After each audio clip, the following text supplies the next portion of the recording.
nature.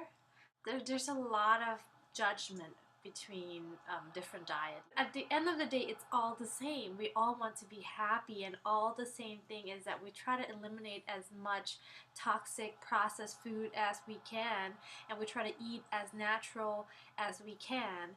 And not a lot of people can do that 100% of the time. A lot of the raw food people, raw food blogger, raw food gurus, they don't eat 100% raw food 100% of the time. There's days I'm sure they go out and something happens and you don't get to see what on their bad days what they eat. Like for me, I'm the same way. I mean, there's a period of time, a long period of time that I could be on raw food and doing really well, and then there would be times when I would eat cook food, something that I really don't want, and it could also snowball out of there, and then I get back on it. And a lot of times when we label ourselves as a raw vegan or 80-10-10 or whatever it is, we tend to separate ourselves from the rest. And really, we're all the same. Is everybody eating salad? Everybody try their best, right? We all eat the same food. It's just a different quantity and how often and all that stuff. And so we're actually the same. And I really want to encourage people who are saying, I'm not a raw foodist and I can't do it.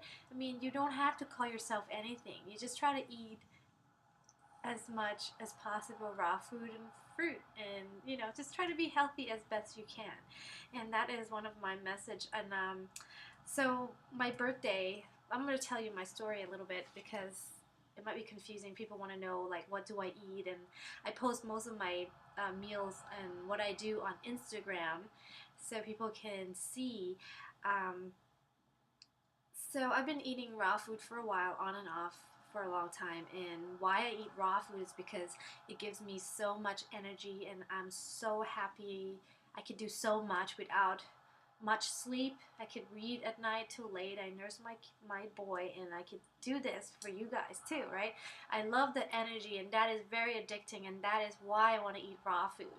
But there's a struggle as well because of you isolate yourself from your family because raw food is not as common. It's more common now, but it's not as common. In my day-to-day life, there's not one person that eat raw food like I do in my life. There's tons of people who eat raw food on Instagram or on Facebook that I'm connecting with, or you guys who's watching, right? But you have to understand that it's isolating, it is lonely, and it can be tough because we're swimming against the tide. But it's a good thing. And then we have to also be kind to ourselves and not punish ourselves if we feel like if we have a weak moment, or if we want to give ourselves a slack and we eat something so that we can get along with our friends and not make a big deal of not eating their food. And it's not a bad thing. You just do it again. Every time we just try to be present in the moment and do our best. Being aware is the key. Aware of what you're eating and what you're going to feel later if you eat that. A lot of times people are not aware. They don't know what they're doing. They just keep eating and they don't know why they feel certain ways. But if you're in tune, you're watching, you're learning, you're aware of what you're doing, how your body reacts to certain food, you will choose at each moment the best choice that you can for yourself and for your partners or your family or your friends, right? Ideal situation is to never fall off and eat only healthy. But it's okay because if you're eating standard American diet to start off, and now you're eating raw food, and you can do it for a period of time, and then there's a day or a week that you fall off of it, but you're now aware of how that cooked food makes you feel. So then you learn from it, and then you go back on raw food. There will be certain food that you'll never touch again, and you don't miss it. And then there'll be another food next time you fall off. That is from my experience. I've been on and off raw food for so many times, but I am more and more aware of what food is good for me. And now I'm a vegan and I do not miss cheese at all. I used to have days when I want to eat spaghetti with cheese or cheese and bread when I go to a friend's house, and if that's the only thing they serve, sometimes I would nibble on cheese and crackers, you know. And I mean, it's tough to give that up if that's what you've been eating all your life. But after falling off and eating it, but now I can truly say that I'm a vegan, and I've been to many parties, many buffet, and I did not touch any cheese at all. And I made it. I survived, and that is a great thing. And to be honest, right now, I mean, in the summertime, I eat mainly fruit, and that won't be a problem. But if I go out sometimes and there's no food and I'm hungry, I might eat crackers or bread because I run around nursing my son, doing things, and if I forget to eat and I'm starving and I need some calories, especially nursing, right? You need a lot of energy, and it's sometimes I just don't prepare and I just have to eat something. But I really don't enjoy the crackers or the sprouted grain bread. And I mean, I haven't touched the sprouted grain bread at all. But that's the thing. Like every time you make mistakes, you learn. And it's the best way than forcing yourself to do something where your body, your mind hasn't really experienced it. It's more like you're putting rules on yourself. Like you cannot eat this, but you don't know why. So it's not long lasting. To make it long lasting, you have to truly know your mental, physical, and spiritual together that this is something that you no longer want or need. And I wanted to talk about another point is that when people try so hard to eat 80-10-10 or something like whatever diet that is an improvement from your original diet, there's a change, mentally, physical, and spiritual change. And in nature, everything has to slowly evolve. For you to jump over there and think that you can stay there is very, very rare. And maybe can do more harm. You're gonna swing back and back. And there's no wrong. Like, I mean, it's okay to do it fast, forcing yourself, and then you fall back, and then you go back again. That's kind of like how I've been doing it because I'm an extreme person. But now I learn to chill and really listen to my body and not stress out about it. I know what's good for me. I am aware of what I'm eating, and I know the consequences. So if I want to eat some chocolate that's not even raw, 80% hot, 80% chocolate bars, I would allow myself to do that sometimes. And I know that, okay, today is a cheat day, or I mean, it's fine now. I'm aware of what I'm doing, and if I really want to speed it up, I don't feel well, I can get more green juice in or whatever. I know what I need to do. And to see like Freely and all the 80-10-10 people, they're like really healthy and strong, and they eat this way.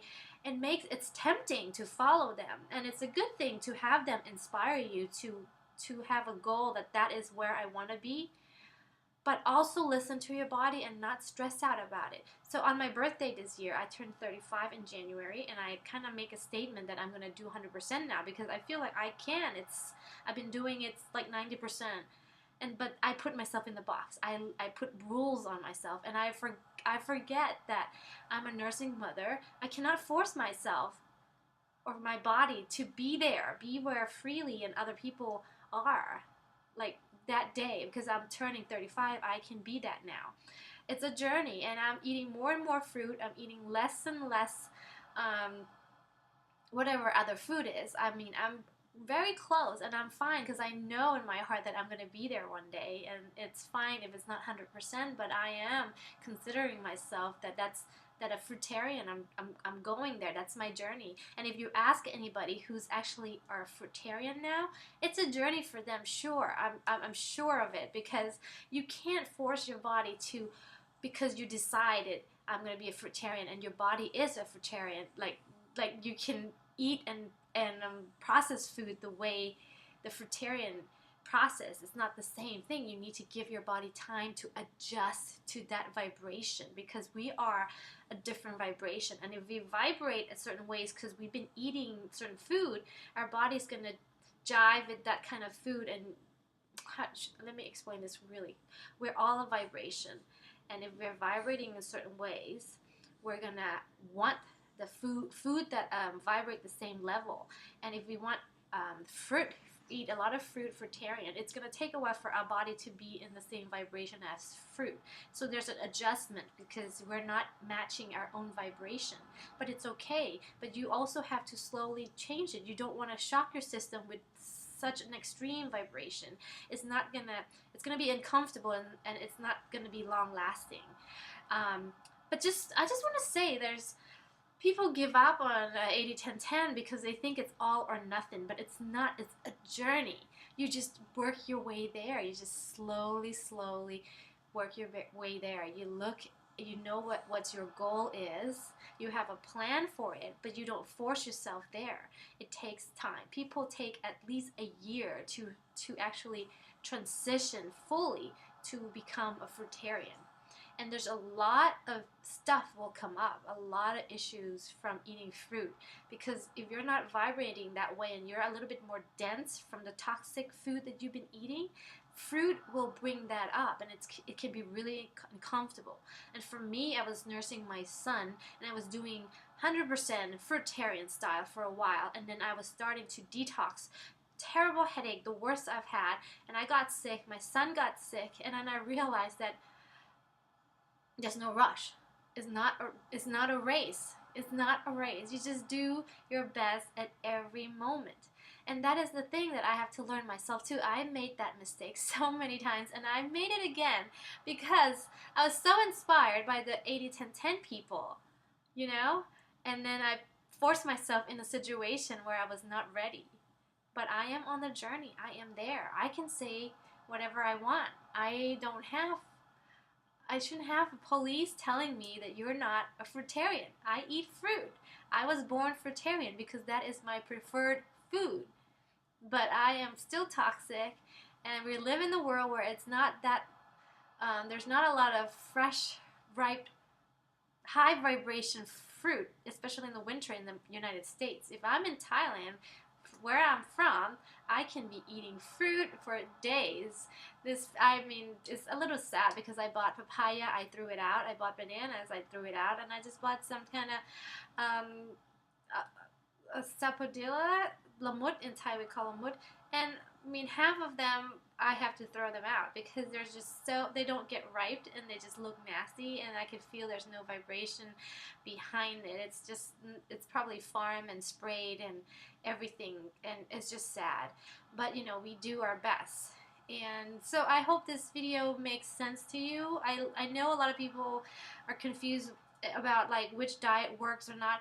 Every diet works. It depends on where you are at the moment.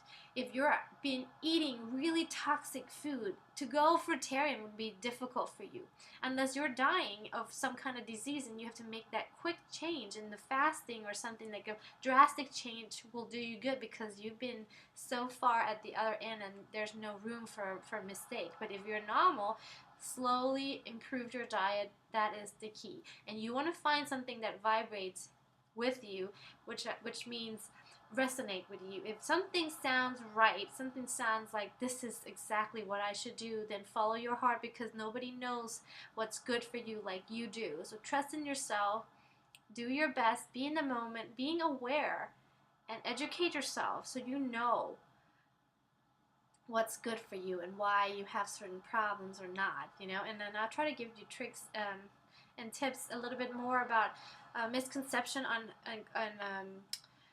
proteins and sugar and probiotics and how to kill bad bacteria, because sometimes I don't want to make videos because I feel like the information I'm giving you is pretty obvious, but then I realize that a lot of people are still confused by this because the mainstream information, if you go to a doctor, they actually advise you something else, and it can be really confusing. I have friends ask me different question, like, isn't it sugar bad for you? If you eat banana, that's bad for you because it's sugar.